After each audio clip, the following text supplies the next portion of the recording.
చెంగారెడ్డిగూడెం మండలం మైసనగూడెం అండి మాది.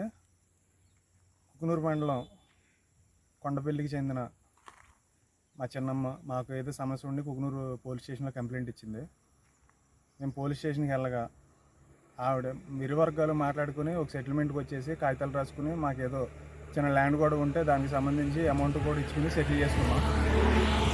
సెటిల్ చేసుకుని వచ్చే క్రమంలో ఆ కాగితాలు స్టేషన్ కాడ కానిస్టేబుల్ గారు తీసుకుని స్టేషన్ ఫార్మాలిటీ డబ్బులు ఇవ్వాలి స్టేషన్ ఫార్మాలిటీ ఇవ్వాలని కాగితాలు ఆయన తీసుకుని కాగితాలు ఇవ్వను నీకు స్టేషన్ ఎంత డబ్బులు కావాలి అని డిమాండ్ చేశారు.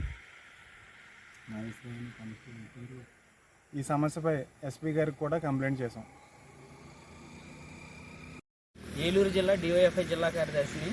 ఏదైతే ఏలూరు జిల్లా కుకునూరు మండలానికి సంబంధించిన స్టేషన్లో కుకునూరు మండలం గ్రామానికి సంబంధించిన కొండపల్లి గ్రామానికి సంబంధించిన గేరపడి లక్ష్మి అనే ఆవిడ ఏదైతే గేరపడి సాయి వాళ్ళ పిన్ని వాళ్ళిద్దరికి చిన్న సమస్య ఉండి గతం నుంచి కూడా ఫిర్యాదులు కొనసాగుతూ ఉన్నాయి.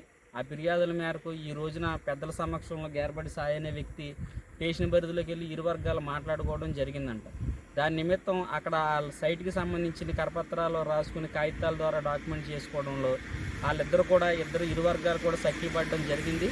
తనంతరం వాళ్ళకి ఇవ్వాల్సింది వాళ్ళు వీళ్ళ కాగితాలు తీసుకోగా అక్కడ ఉన్నటువంటి ఏదైతే కేసుకి సంబంధించిన నాగేశ్వరరావు గారు హెడ్ కానిస్టేబుల్ అనుకుంటా ఆయన ఈయన చేతిలో కాగితాలు బలవంతంగా లాక్కోవడమే కాకుండా పెద్ద మోతాదులో డబ్బులు అడిగి ఇది ఎస్ఐ గారికి ఫోన్ చేసి చెప్పినప్పుడు కూడా ఎస్ఐ గారికి చూస్తే మేము కలెక్టర్ గారి పరిధిలో ఉన్నామని చెప్తున్నారు. ఆయన ఫోన్ సగంలోనే కట్ చేసేశారు.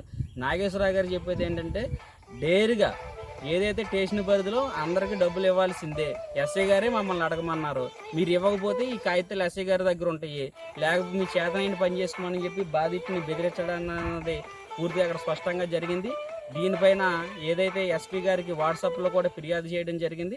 తక్షణమే ఎస్పీ గారు స్పందించాలి, ఉన్నతాధికారులు స్పందించి నాగేశ్వరరావు పైన అవినీతి ఏదైతే ఆరోపణలు వచ్చిందో ఇరు వర్గాలను కూడా మమ్మల్ని కూర్చోబెట్టి బాధితుడిని ఎదురుబొదిరేసి అతనిపైన చట్టపరమైన చర్యలు తీసుకుని బాధితుడికి సంబంధించిన కాగితాలు అప్పగించవలసిందిగా గౌరవనీయులైన అధికారులను కోరుతా ఉన్నాం.